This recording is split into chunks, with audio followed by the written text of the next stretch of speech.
Notícias do Vasco. O Zé, o Vasco está preparando uma relação de jogadores que não ficam para a próxima temporada, aquela famosa barca, né? E essa relação conta com jogadores que não vão fazer nenhuma falta. Dentre os jogadores cujos contratos estão terminando, o único que interessa para ficar é o Puma Rodrigues, negociação que já se arrasta há algum tempo, ainda sem um acordo. Existe a convicção de que, no fim das contas, a renovação do contrato vai acontecer. Outros jogadores do Vasco que esses não devem ficar para a próxima temporada. O JP, emprestado ao Avaí. O Lucas Eduardo, emprestado ao Avaí. O Maxime Domingues, emprestado ao Toronto. O Maicon, emprestado ao Curitiba. O Esforço, emprestado ao Juventude. O Alexander, emprestado ao Capital. Todos esses não fazem parte dos planos do Vasco, tá? A ideia do Vasco não é contar com nenhum desses atletas para o próximo ano. Então, eu falei primeiro sobre o Puma, depois falei sobre jogadores que não voltam. Agora, sobre atletas que estão no Vasco, mas não vão ficar para o ano que vem. Maurício Lemos, completamente descartado, o contrato acaba agora em 31 de dezembro. Paulinho, mesma situação, o contrato acaba, não joga há algum tempo. O Vasco procura desesperadamente interessados em Jean Davi, o meia chileno, comprado por 8 milhões e meio de reais e que não joga desde abril. Mesma situação, ou situações parecidas do Lucas Oliveira, do Garré e do Estrela, jogadores que estão emprestados. Já falei sobre o Pumita Rodrigues, beleza? Depois de atualizar sobre o Vasco... Hora de falar sobre uma pesquisa sobre as maiores torcidas do futebol brasileiro. Pesquisa essa encomendada pela CBF. Toda vez que a gente traz pesquisas, gera muita polêmica. Primeira colocação nessa pesquisa do Flamengo, 26%. Corinthians aparece em segundo com 19%. São Paulo é o terceiro com 9%, o Palmeiras é o quarto com 7%. Na sequência, o Vasco da Gama 5%, o Internacional 4% e o Cruzeiro também 4%. Com 3% aparecem Atlético Mineiro, Grêmio e Santos. 2% para Botafogo, Bahia e Fluminense. Outros times somam 11%. Gostaria que você usasse o espaço para comentar. Primeiro para dizer se acredita em pesquisas sobre tamanho de torcida. E depois... o que você pensa sobre esses números que eu apresentei, beleza? Hora de falar sobre os clubes brasileiros e o fair play financeiro. Ao longo da semana, a CBF anunciou como pretende começar a praticar o fair play financeiro a partir de 2026. Só para você entender, esse fair play financeiro tem a intenção de exigir que os clubes só gastem aquilo que são capazes de arrecadar, para acabar com essa história de clubes devedores. Pois saibam que se as regras que serão aplicadas a partir de 2026 já estivessem valendo no Campeonato Brasileiro do ano passado, só 7 dos 20 times da Série A seriam aprovados. Você quer saber quais são os 7, certo? Flamengo, Palmeiras, Atlético Paranaense, Atlético Goianiense, Criciúma, Cuiabá e Juventude. E a coisa mais alarmante vem agora. Falei sobre 7 clubes aprovados numa atmosfera ou numa demonstração de 20, certo? Pois saiba que desses 7, 4 caíram. Os 4 rebaixados estavam entre o grupo de times que respeitava o fair play financeiro. São eles o Cuiabá, o Atlético Goianiense, o Criciúma e o Atlético Paranaense. Sobre os 13 clubes que jogaram a Série A do ano passado e teriam sido reprovados se o fair play já estivesse valendo. Botafogo, que foi campeão, Fortaleza, 4º colocado, Internacional, São Paulo, Corinthians, Bahia, Cruzeiro, Vasco, Vitória, Galo, Fluminense, Grêmio e Red Bull Bragantino. Gente, vamos lá. Vamos falar do time do Vasco, né?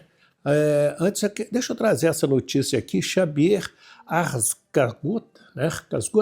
Ele foi o técnico da seleção da Bolívia em 1994 nos Estados Unidos. Ele faleceu esta semana aos 72 anos e recebeu aí uma homenagem da Conmebol. O Sport joga com o Flamengo amanhã, dia 15, 18h30. E olha, o Flamengo bem desfalcado, hein? Pedro de la Cruz, Léo Ortiz, Jorginho e Alan estão vetados, e além do Danilo e também do Alexandro, que estão aqui com a seleção brasileira. Arrascaeta, Varela também estão fora. Então o Flamengo aí tem alguns desfalques. No jogo Santos e Palmeiras, vi a informação que todos os ingressos estão vendidos para a Vila Belmiro. Um jogo importantíssimo para a Vila do Peixe, para a vida do Peixe, para que ele possa continuar na Série A do Campeonato Brasileiro.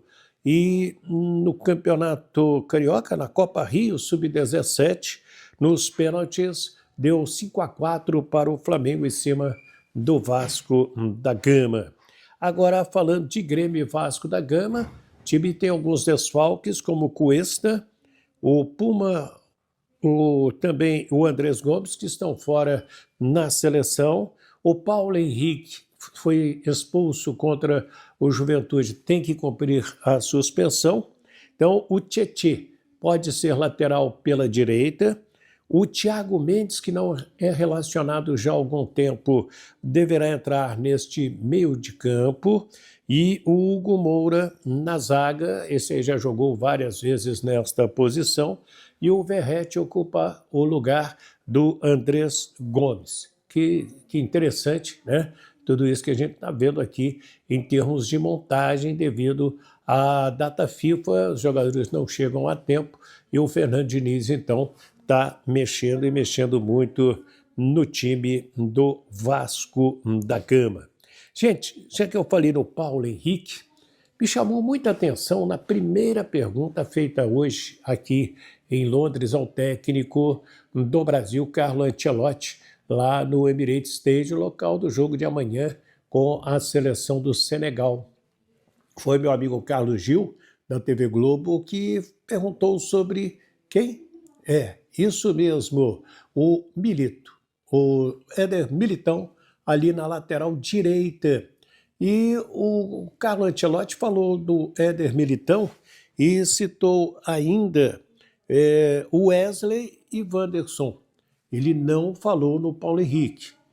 Então, o Paulo Henrique, ele precisa ter mais uma oportunidade e mostrar muito o futebol para garantir uma vaga na Copa do Mundo. Wellington, faltam mais de 6 meses, como diz o Ancelotti. É verdade, mas quanto antes você podendo botar o seu nome na lista de uma Copa do Mundo, melhor é. Eu acredito, confio muito no Paulo Henrique, com a maior certeza.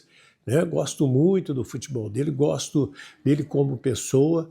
O Wesley parece que está jogando no home em uma outra posição que não é na lateral.